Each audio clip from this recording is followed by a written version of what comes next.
Hey everyone, today's lesson is going to be over the domain Eukarya. So this time we're just going to focus only upon the eukaryotic domains or kingdoms that are going to develop from the domain Eukarya. So our learning objective is we're going to compare and contrast the characteristics of the domain Eukarya.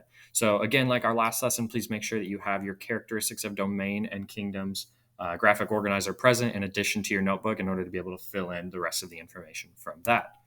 So domain eukarya, we know, includes a wide variety of organisms, right? This is going to include a number of different things. Most of the things that you can see on a daily basis that are living are considered eukarya because this is the main and really only domain that includes multicellular organisms. So within eukarya, it's broken up into four kingdoms. This is the classification that's smaller than domain. So remember, when we go back to those levels of classification, domain, kingdom, phylum, class, order, family, genus, and species, well, we started with domain eukarya. The next level down is kingdoms, and this is what we break eukarya up into. So we have protista, which is protists. We have fungi, which is obviously going to be funguses that we'll look at.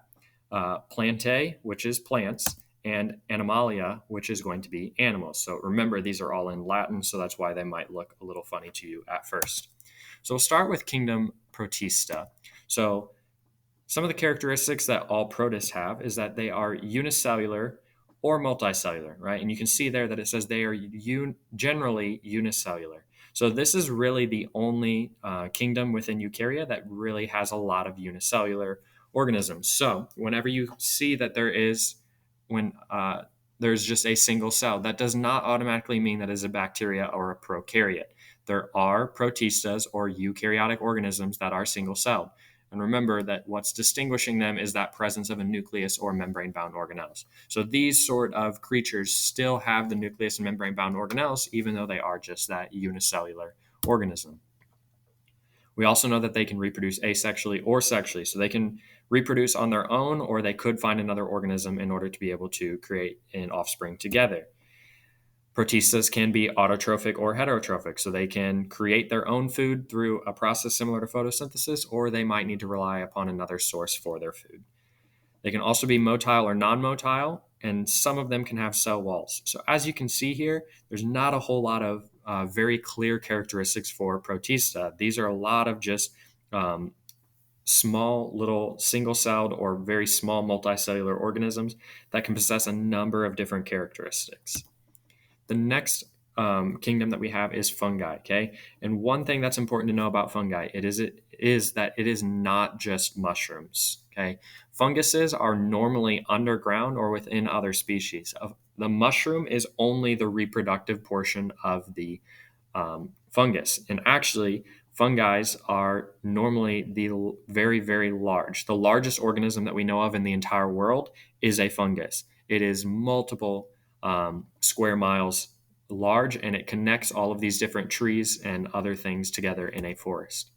So some of the similarities that we have in all fungi is that they are heterotrophic, which means that they need to rely upon something else for their food. They are non-motile, okay? Funguses do not really move. And they have a cell wall that is made of chitin. So this is a certain molecule that just provides a ton of extra structure for a fungus, right? If it's got to be standing up to the wind or other natural elements, it needs to be strong enough in order to do so.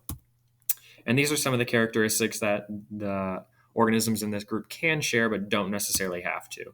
So they can reproduce asexually or sexually, and then they can also be unicellular or multicellular. And so you can see this time, more often than not, they're going to be multicellular. There's very, very few that are going to be unicellular, but it could be possible for them.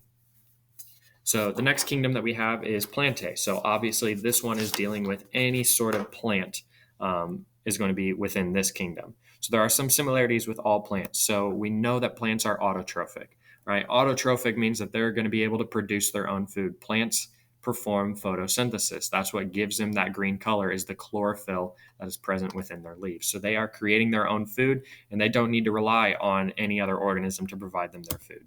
Plants are always multicellular, so they're going to be very large organisms and compared to some of the ones we've talked about before.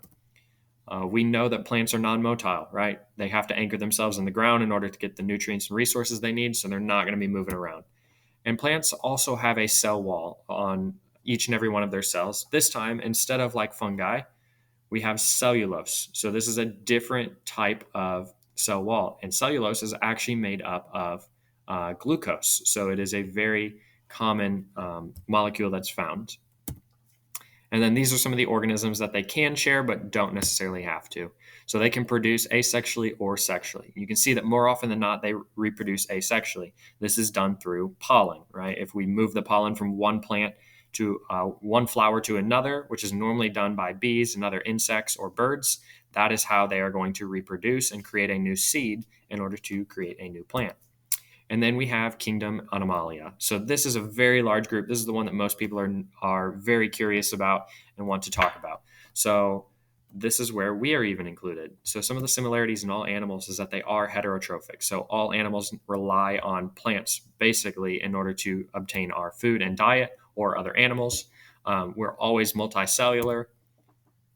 We are motile, so all animals are able to move, and we do not possess a cell wall. So we only have a cell membrane. And then these are some of the characteristics that animals can share but don't necessarily have to. So there are some animals that reproduce asexually, but most are reproducing by sexual reproduction. Now, these are 3 pictures down here of different animals. So you see this picture of humans. We know that humans are animals, okay? This right here is actually a coral reef. A lot of people think that this is a plant, but it possesses all of these similarities to animals. And the main thing is that they don't possess that cell wall. That if they possessed a cell wall, they might be slightly more similar to the plants, but because they possess these similarities, they are in fact animals.